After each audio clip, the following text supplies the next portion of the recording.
Likas na sa ating mga Pilipino ang pagkahilig sa pagluluto, lalo na't kung tayo may pambili ng ating lulutuin na gusto nating kainin. Subalit alam mo ba na may mga pagkain na pwede palang kainin na hindi natin ito matatagpuan kung tayo may magpupunta ng palengke? Natiyak ko'y ngayon mo lang ito malalaman.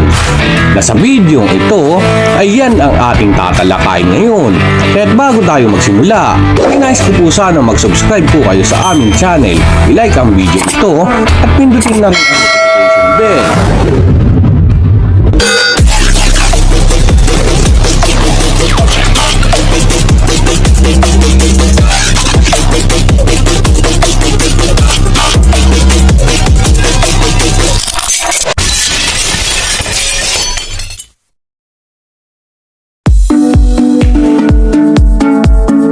Ang bulaklak na ito ay ang bulaklak ng squash plant o ang kalabasa na kinakain at hinahalo din sa iba't ibang mga luto. Ito din ay kilala ng iba't ibang mga bansa, gaya na lamang ng Amerika at Mexico.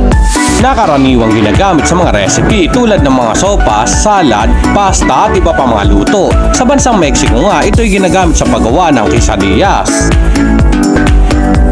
Na ang bulaklak na ito ay iniihaw kasama ang keso at saka iniimpake sa isang tortilla. Ito'y maaari ding iprito. Ayon nga sa napag-alaman ko ay masarap naman daw ang lasa at pwedeng ihain upang ipulutan. Ang squash blossom ay mayaman sa vitamin C at mayroon din itong vitamin A na tumutulong sa ating mga mata upang hindi umina o lumabo ang ating paningin. Ang bulaklak na ito ay tinatawag din chamomilla o kamomilla na karaniwang ginagamit sa paggawa ng tsaa o sa iba't ibang uri ng mga produktong pagkain para sa mga benepisyo sa kalusugan at masarap na panglasa. Maaari din itong gamitin sangkap sa ice cream, salad, upang mas lumasa at sumarap, at sa pag-bake ng tinapay gaya ng cookies o cake.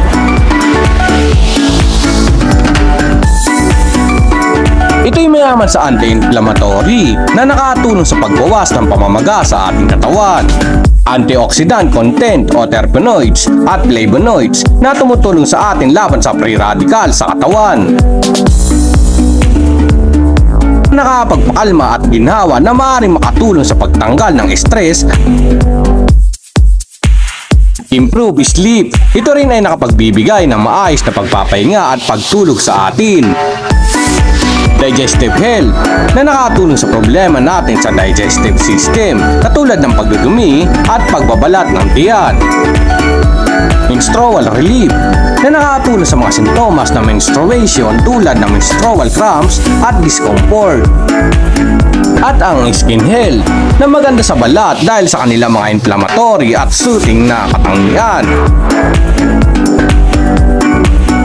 Ang pinakamadaling paraan sa pagluto ng butterfly pea ay hugasan mo lamang ito at ilagay sa mainit na tubig at antayin ng ilang minuto upang maging tsaa. Ito ay may vibrant na kulay at may malasang herbal. Pwede mo rin itong ilagay sa kanin.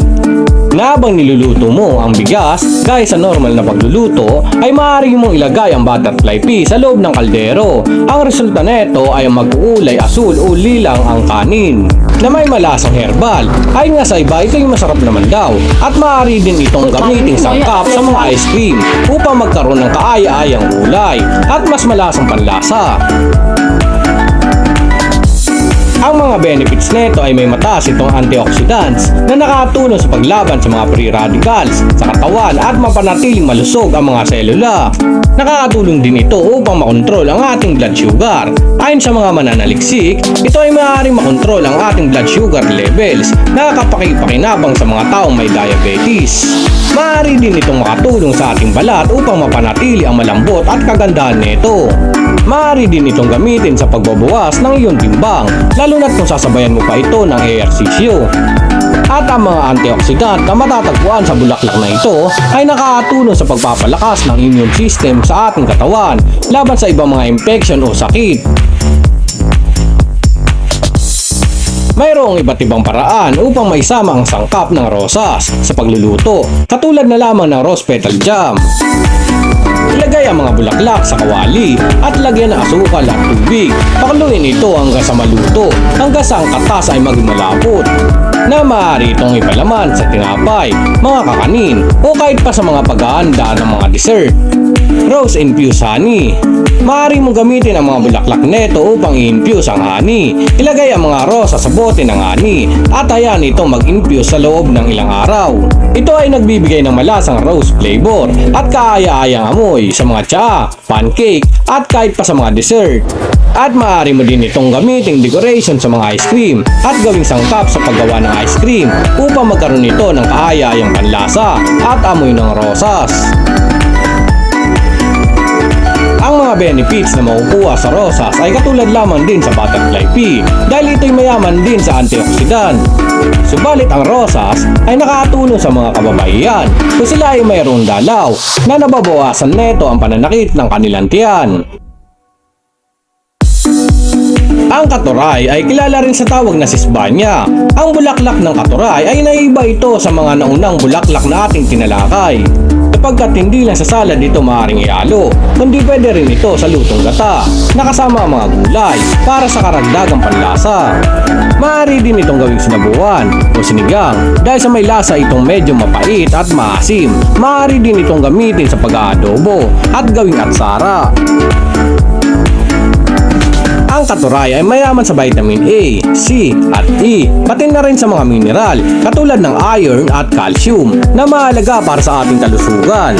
Mayroon din itong anti-inflammatory properties na tumutulong laban sa pamamaga ng ating katawan. Mayaman din ito sa antioxidants na nakatulong upang labanan ang mga free radicals sa ating katawan na maaaring maging sanhi ng iba't ibang uri ng sakit. Masuting pagpapaalala na mga lamang gulay, bulaklak at anong paman ay siguraduhin ito'y malinis at hindi na isprayan ng anumang uri na insecticides sa araw ng pag-harvest. At kung ito may hindi kilala mga halaman ay huwag balakin na ito'y kainin upang makaiwas sa mga posibleng panganib na maaaring magdulot sa atin. At huwag din pong isipin na ito'y isang uri ng mga gamot para sa ating mga nararamdaman. Mas mabuting kumonsulta sa doktor upang maresetahan ng tamang gamutan.